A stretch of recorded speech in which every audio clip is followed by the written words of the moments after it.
Buenos días, mi nombre es Laura Tomalá y el día de hoy voy a presentar cómo la fe y las emociones reaccionan frente al caos.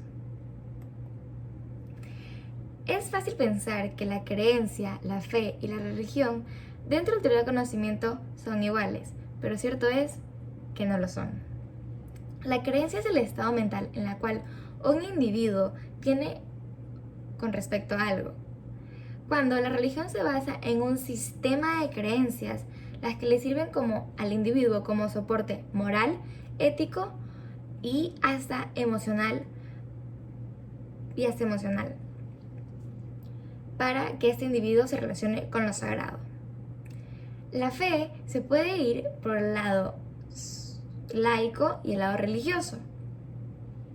La fe, como parte del área del conocimiento, al igual que las emociones, se pueden ayudar mutuamente. Es por eso que en esta presentación se responderá a la pregunta: ¿de qué manera la fe y las emociones estructuran el conocimiento para afrontar situaciones extremas? Todos sabemos la situación actual, la que alrededor del mundo se está viviendo, que es la crisis del coronavirus. Esto ha llevado a varias familias a perder sus hogares, perder familiares, quedar desempleados, quedarse sin suministros. Es decir, se está viviendo una real catástrofe. Yo tuve una experiencia distinta a la de otras personas, que junto a mi mamá y a mi hermana, estuvimos en dos países distintos, en otro continente, cuando estos dos países estaban en su brote, los cuales fueron Alemania y Holanda. Primero estuvimos en Alemania, ya que ellas me vinieron a recoger cuando yo estaba haciendo mis prácticas empresariales. Ellas se quedaron conmigo en la casa en la que yo me estaba quedando, que era en la casa de un amigo alemán de mi papá. Cuando lo peligroso empezó, yo ya me quería ir, yo ya quería estar en mi casa. Además, no me sentía cómoda en esa casa, no me gustaba estar ahí. Cuando nuestra supuesta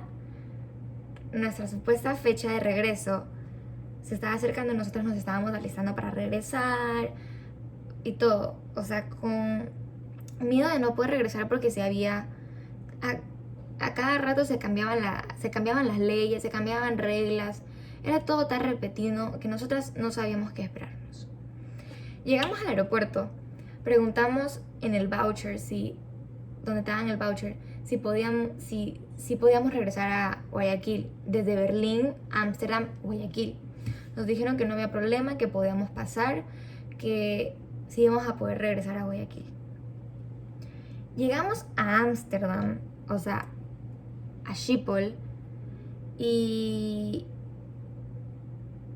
al llegar de Berlín a Ámsterdam, a Schiphol, nos dicen que el avión de Ámsterdam a Guayaquil irá vacío, por lo tanto no llevaría pasajeros. Esto nos dejó en una gran ruleta de emociones. No teníamos hospedaje, no conocíamos a nadie y ni siquiera había fechas de regreso para Guayaquil. En eso, una amiga de mi mamá se comunicó con nosotras y nos dijo que tenía una amiga, ex compañera de trabajo, que vivía en Holanda, la cual nos podía ayudar. Ella se llama Andrea. Andrea trabaja en la embajada ecuatoriana de Holanda, en Rotterdam. Ella nos recomendó mover cielo y tierra para de alguna manera regresar a Berlín, porque allá teníamos casi que familia y hospedaje sin pagar, allá estábamos bien instaladas.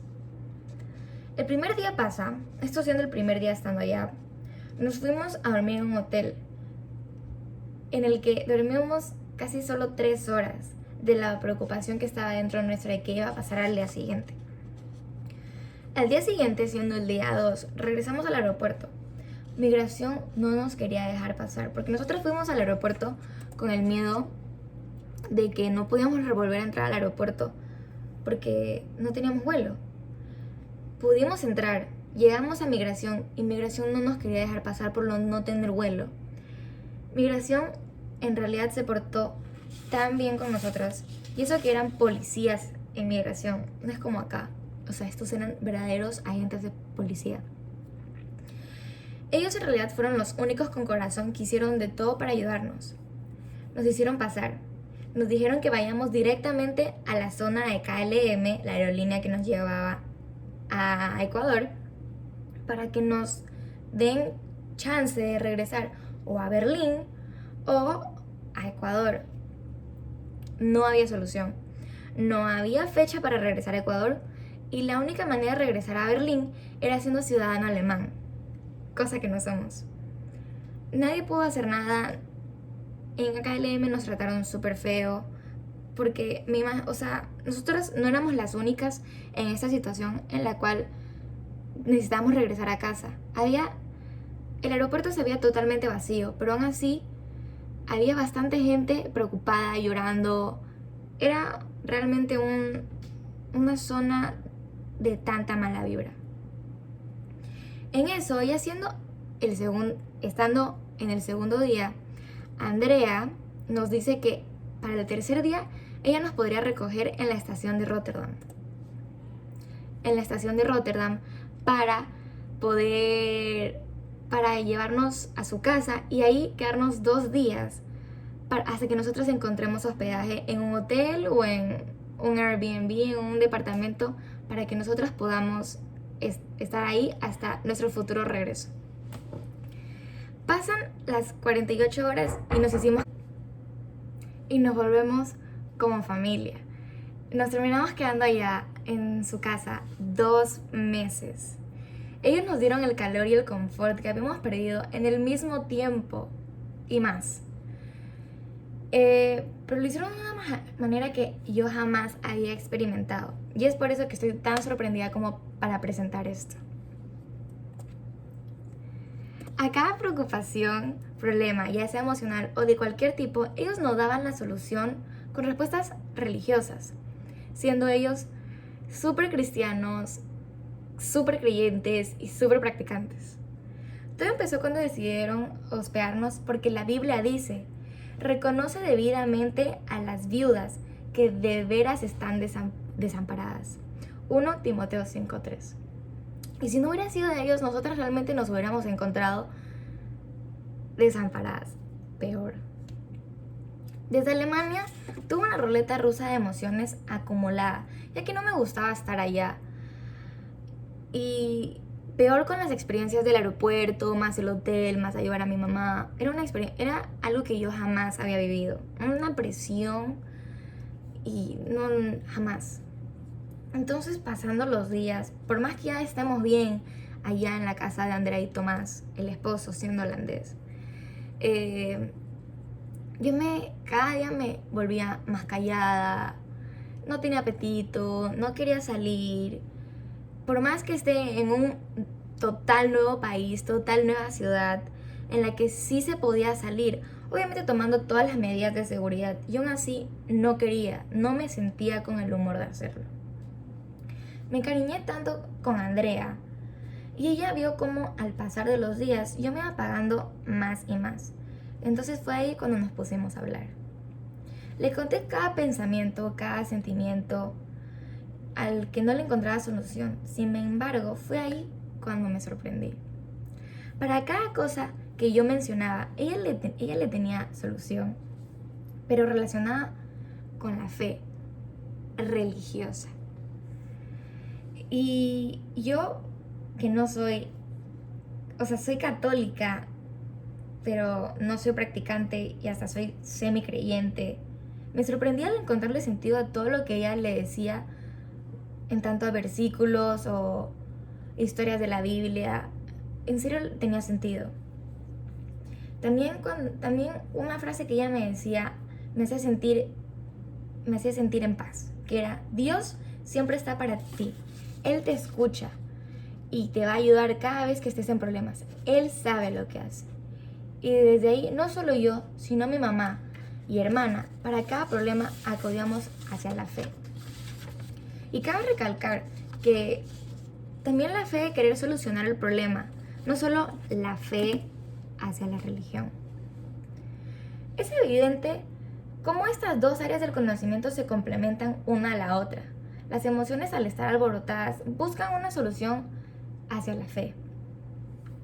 Como mencioné anteriormente, es obvio que nosotras no fuimos las únicas en una situación de no poder regresar a casa, sino unos estudiantes ecuatorianos estaban en la ciudad de Wuhan, China, ciudad donde se originó el COVID-19. Imaginémonos su situación.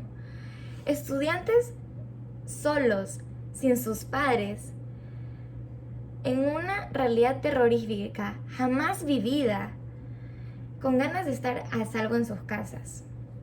Su única fe aquí era encontrar su tranquilidad yendo a sus hogares junto al calor familiar. Esto hizo que los jóvenes tomaran acción y se contactaran con el gobierno.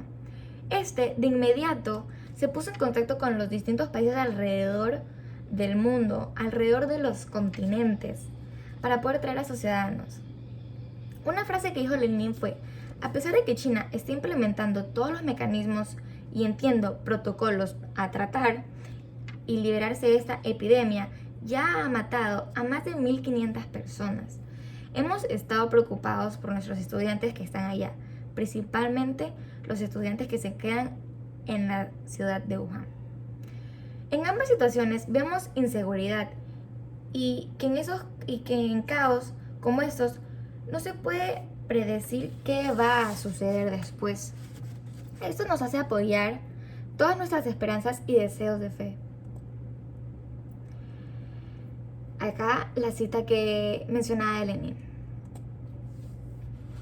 La fe y las emociones son áreas del conocimiento que se complementan mutuamente. Es decir, que por tener fe hacia una creencia, uno puede encontrar estabilidad emocional. También al tener estabilidad emocional, nos ayuda a poder enfrentarnos a situaciones extremas como las presentadas anteriormente. Y este concepto también se puede aplicar en otros desastres de gran magnitud, al igual que ya sean pandemias como desastres naturales, es decir, tsunamis, terremotos, huracanes, etc. Incluso las situaciones más pequeñas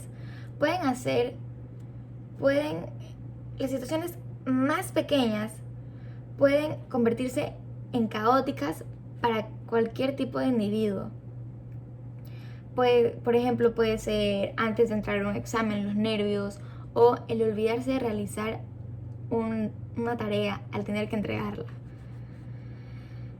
Por eso, se puede decir que este concepto en realidad está muy presente en nuestra vida cotidiana. Muchas gracias.